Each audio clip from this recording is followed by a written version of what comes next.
বিএনপির ভারপ্রাপ্ত চেয়ারম্যান তারেক রহমানকে সংবর্ধনা জানাতে রাজধানীর ৩০০ ফিটে চলছে মঞ্চ নির্মাণের কাজ। রাতেও ব্যস্ত সময় পার করেন নির্মাণ শ্রমিক ও নেতাকর্মীরা। আর এ নিয়ে আরও জানাতে যোগ দিচ্ছেন সহকর্মী সাজ্জাদ হোসেন। সাজ্জাদ, আপনি তো সকাল থেকেই সেখানে আছেন। আজকে এই মুহূর্তে সেখানকার পরিস্থিতি জানাবেন এবং নিরাপত্তা ব্যবস্থা নিয়ে জানাবেন এবং নেতাকর্মীরা কি বলছে। যেমনটি জানাচ্ছিলাম, এই রাজধানীর ৩০০ ফিটে যেখানে আগামীকাল এসে উপস্থিত হবেন বিএনপির ভারপ্রাপ্ত চেয়ারম্যান তারেক রহমান, তাকে অভ্যর্থনা জানানোর জন্য মঞ্চ তৈরি হয়েছে সেটি রাজধানীর ৩০০ ফিটে।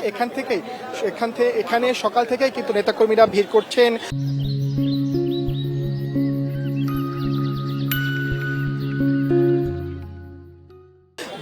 দেশের বিভিন্ন জেলা থেকে তারা কিন্তু আসছেন, এখানে বিভিন্ন স্লোগান দিচ্ছেন, সবাই ছবি তুলছেন, একে অন্যের সাথে মতবিনিময় করছেন।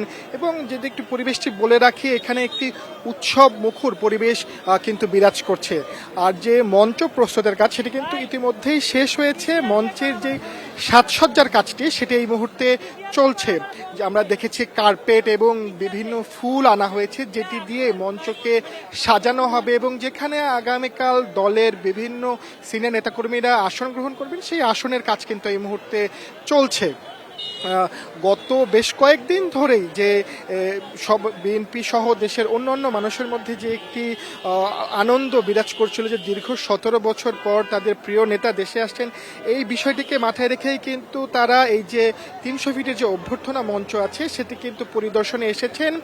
দফায় দফায় কিন্তু ধারাবাহিকভাবে বিভিন্ন জেলা, নাটোর, ভোলা, কক্সবাজার, বরিশাল সহ বেশ কয়েকটি জেলার নেতাকর্মীরা এখানে এসেছেন এবং একটিবারের মতো করে তারা এই মঞ্চটি পরিদর্শন করছেন। দলের পক্ষ থেকে জানানো হয়েছে তারা ২৫ লক্ষ নেতাকর্মীর একটি সমাগম প্রত্যাশা করছে।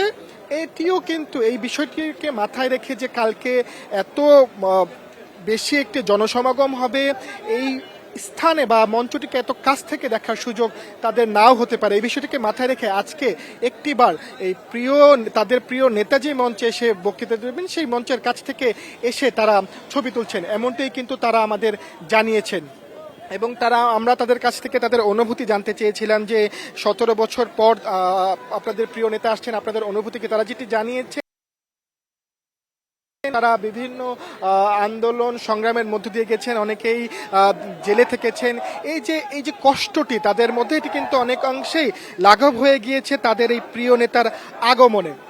এখানে সকাল থেকে সবাই আসছে এবং নিরাপত্তার বিষয়টা যদি বলে রাখি, বিভিন্ন আইন শৃঙ্খলা বাহিনীর সদস্যদের পাশাপাশি বিএনপির যেই নিজস্ব নিরাপত্তা বাহিনী আছে সিএসএফ, তারাও সকাল থেকে এখানে উপস্থিত আছেন এবং শেষ দিনের মতো যেহেতু আগামীকাল এখানে অনুষ্ঠানটি অনুষ্ঠিত হতে যাচ্ছে, অভ্যর্থনা অনুষ্ঠানটি, সেই বিষয়টাকে মাথায় রেখে শেষবারের মতো এখান থেকে কিন্তু তারা নিরাপত্তা বেশ জোর দিয়েছে এবং কোনো ধরনের যাতে অনাকাঙ্ক্ষিত পরিস্থিতি যাতে সৃষ্টি না হতে পারে এই নিয়ে কিন্তু তারা কাজ করছেন। ইতিমধ্যেই তারা ৩ স্তরে নিরাপত্তা কিন্তু নিশ্চিত করেছেন। মঞ্চের যে সামনের যে স্থানটি আছে সেখানে প্রথম স্তরে নিরাপত্তা দেওয়া আছে, একটি বাঁশ দিয়ে ব্যারিকেড তৈরি করা হয়েছে, এখানে কিন্তু আইনশৃঙ্খলা বাহিনীর সদস্যরা থাকবেন। এছাড়াও দলের সিনিয়র নেতাকর্মীরা কিন্তু এখানে আসবেন এবং মঞ্চের সামনে যে রাস্তাটি আছে, দুই রাস্তার মাঝেও কিন্তু একটি ডিভাইডার, সেখানেও কিন্তু আরেক স্তরে নিরাপত্তা বেষ্টনী তৈরি করা হয়েছে। মোট কথা নিরাপত্তার বিষয়টি কিন্তু এই মুহূর্তে বেশি জোর দেওয়া হচ্ছে এখানে। এই ছিল আমার কাছে ৩০০ ফিট থেকে অভ্যর্থনা মঞ্চের সর্বশেষ। তারেক রহমানকে সংবর্ধনা জানাতে রাজধানীর ৩০০ ফিটে চলছে শেষ মুহূর্তের প্রস্তুতি এবং সেই বিষয়ে জানাচ্ছিলেন সহকর্মী সাজ্জাদ হোসেন।